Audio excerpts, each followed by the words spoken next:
SIR ಒತ್ತಡಕ್ಕೆ ಬೆಂಗಳೂರಿನಲ್ಲಿ ಮತ್ತೋರ್ವ ಶಿಕ್ಷಕಿ ಬಲಿಯಾಗಿದ್ದಾರೆ. ಮೃತಪಟ್ಟಿ ಪರಿಷ್ಕರಣೆ ಮಾಡ್ತಾ ಇದ್ದಂತಹ ಶಿಕ್ಷಕಿ ಹೃದಯಾಘಾತದಿಂದ ಸಾವನ್ನಪ್ಪಿದ್ದಾರೆ. ಒತ್ತಡಕ್ಕೆ ಒಳಗಾಗಿ ಮತಪಟ್ಟಿಯನ್ನ ಪರಿಷ್ಕರಣೆ ಮಾಡ್ತಾ ಇದ್ದಂತ ಶಿಕ್ಷಕಿ ಹೃದಯಾಘಾತದಿಂದ ಸಾವನ್ನಪ್ಪಿದ್ದಾರೆ. ಬಿಎಲ್ಒ ಡ್ಯೂಟಿ ಮಾಡ್ತಾ ಇದ್ದ ಶಿಕ್ಷಕಿ ಶಮಂತಕುಮಾರಿ ಸಾವನ್ನಪ್ಪಿದ್ದಾರೆ. ಮೇಲಧಿಕಾರಿಗಳ ಒತ್ತಡದಿಂದ ಸಾವಾಗಿದೆ ಅಂತ ಕುಟುಂಬಸ್ಥರು ಆರೋಪಿಸಿದ್ದಾರೆ. ಕುರುಬರಹಳ್ಳಿ ಸರ್ಕಾರಿ ಶಾಲೆಯ ಶಿಕ್ಷಕಿಯಾಗಿದ್ರು ಶಮಂತ. ಎಸ್ಐಆರ್ ಪ್ರಕ್ರಿಯೆ ಬೇಗ ಮುಗಿಸುವಂತೆ ಮೇಲಧಿಕಾರಿಗಳು ಒತ್ತಡ ಹಾಕಿದ್ದಾರೆ. ಶುಗರ್ ಬಿಪಿ ಹೆಚ್ಚಾಗಿ ತೀವ್ರ ಜ್ವರದಿಂದ ಆಸ್ಪತ್ರೆಗೆ ದಾಖಲಾಗಿದ್ರು. ನಿನ್ನೆ ರಾತ್ರಿ ಹೃದಯಾಘಾತ ಆಗಿ ಶಮಂತಕುಮಾರಿ ನಿಧನರಾಗಿದ್ದಾರೆ. ಎಸ್ಐಆರ್ ಒತ್ತಡಕ್ಕೆ ಈಗ ಮತ್ತೊಂದು ಬಲಿಯಾಗಿದೆ. ಶಿಕ್ಷಕಿಯಾಗಿ ಕೆಲಸವನ್ನ ಮಾಡ್ತಾ ಇದ್ರು.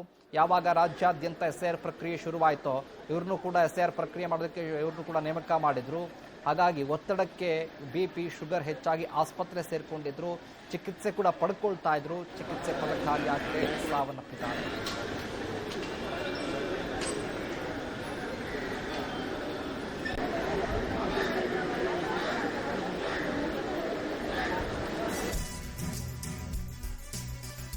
ಇನ್ನು ಶಿಕ್ಷಕಿ ಶಮಂತಕುಮಾರಿ ಸಾವಿಗೆ ಮುಗಿಲು ಮುಟ್ಟಿದೆ ಆಕ್ರಂದನ.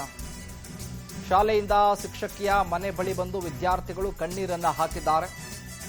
ಶಿಕ್ಷಕಿ ಶಮಂತಕುಮಾರಿ ಸಾವಿಗೆ ಕಣ್ಣೀರನ್ನ ಹಾಕಿದ್ದಾರೆ ಸ್ಟೂಡೆಂಟ್ಸ್. ನಮ್ಮ ಟೀಚರ್ ತುಂಬಾ ಒಳ್ಳೆಯವರು, ಚೆನ್ನಾಗಿ ಪಾಠ ಮಾಡ್ತಾ ಇದ್ರು. ಕಣ್ಣೀರು ಹಾಕುತ್ತಲೇ ಶಿಕ್ಷಕಿ ಶಮಂತಕುಮಾರಿ ಬಗ್ಗೆ ಗುಣಗಾನವನ್ನ ಮಾಡಿದ್ದಾರೆ ವಿದ್ಯಾರ್ಥಿಗಳು. ಶಮಂತಕುಮಾರಿ ಸಾವಿಗೆ ಆಕ್ರಂದನ ಮುಗಿಲು ಮುಟ್ಟಿದೆ. ವಿದ್ಯಾರ್ಥಿಗಳು ಶಾಲೆಯಿಂದ ಅವರ ಮನೆ ಹತ್ರ ಬಂದು ಕಣ್ಣೀರನ್ನ ಹಾಕ್ತಾ ಇದ್ದಾರೆ. ತುಂಬಾ ಒಳ್ಳೆ ಟೀಚರ್ ಇವರು, ಚೆನ್ನಾಗಿ ಪಾಠ ಮಾಡ್ತಾ ಇದ್ರು ಅಂತ ನೋವಿನಿಂದ ಕಣ್ಣೀರನ್ನ ಹಾಕಿದ್ದಾರೆ. ಇನ್ನು ಸಹೋದರರು ಕೂಡ ಮಾತನಾಡಿದ್ದಾರೆ, ಕೇಳೋಣ ಬನ್ನಿ. ತಂಗಿನೇ ತುಂಬಾ ಆಯ್ತು ಸರ್. ಅವಳೇ ಟೀಚರ್ಸ್ ಬೋರ್ಡ್ ತಗೊಂಡಿದ್ಲು. ನಾನು ಮನೇಲಿಗೆ ಬಂದಿದ್ದೆ, ಊರಲ್ಲಿ ಇದ್ದಿದ್ದು, ಅಲ್ಲೆಲ್ಲ ಕಿಡ್ಸ್ಕೊಳೋಣ ಅಂತ. ಅವಾಗ ಅಕ್ಕ ನನ್ಗೆ ಟೆನ್ಷನ್ ಆತತ್ ಕಣೆ, ತುಂಬಾ ಟೆನ್ಷನ್ ಈ ಕೆಲಸ ಅಂತ. ದಿನ ಬರೋಳು ಹೇಳೋಳು, ಟೆನ್ಷನ್ ಅಕ್ಕ ಈ ಕೆಲಸ ನನ್ಗೆ ಅಂತ. ಎಷ್ಟು ಸತಿ ಅನ್ಬಿಡು, ಹುಷಾರಿಲ್ಲ ಕರ್ಕೊಳ್ಳೋದ ಗೋಡೆಗೆ ಹಿಂಗ್ ಇಟ್ಕೊಂಡ್ಬಿಟ್ಟು ನಂಗೆ ಈ ಕೆಲಸ ಬೇಡ, ನಂಗೆ ಈ ಕೆಲಸದಿಂದ ಅಕ್ಕ ತೆಗ್ಸ್ರಿ ಅಂತ ಕೇಳ್ಕೊಂಡು ಸರ್ ಅವಳೇ ಸರ್. ನಮ್ಮ ಮನೇಲಿ ಫುಲ್ ಆಕ್ಟಿವ್ ಪರ್ಸನ್ ಅಂದ್ರೆ ಅವಳೇನೆ. 5 ಜನದಲ್ಲಿ ಫುಲ್ ಆಕ್ಟಿವ್ ಸರ್ ಅವಳು. ನಮ್ ತಂಗಿ ಕಳ್ಕೊಂಡ್ಬಿಟ್ವಿ ಸರ್ ನಾವು. ಏನ್ ಕ್ಲಾಸ್ ಮಾಡ್ತಾರೆ ಮೇಡಮ್? ಇಂಗ್ಲಿಷ್. ಯಾವತ್ತು ಲಾಸ್ಟ್ ಪಾಠ ಮಾಡಿದ್ವಿ? ನನ್ನ ಕ್ಲಾಸ್ ಬಂದಿದ್ರಾ? ಇಲ್ಲ. ಎಲ್ಲ ಏನ್ ಹೇಳ್ಕೊಡ್ತಾ ಇದ್ರ? ಕೆಲಸ ಜಾಸ್ತಿ ಆಗ್ತಿದೆ ಅಂತ? ಇಲ್ಲ.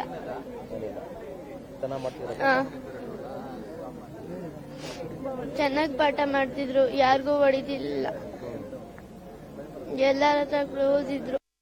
ಏನಂದ್ರೆ ಈಗ ಒಂದು BLO ಅಂತ ಒಂದು ಜವಾಬ್ದಾರಿ ಕೊಟ್ಟಿದ್ದಾರೆ. ಫಾರಮ್ನೆಲ್ಲ ಫಿಲ್ ಮಾಡಬೇಕು, ಪಬ್ಲಿಕ್ ಜೊತೆಲಿ ಒಂದು ಮಾತಾಡಬೇಕು.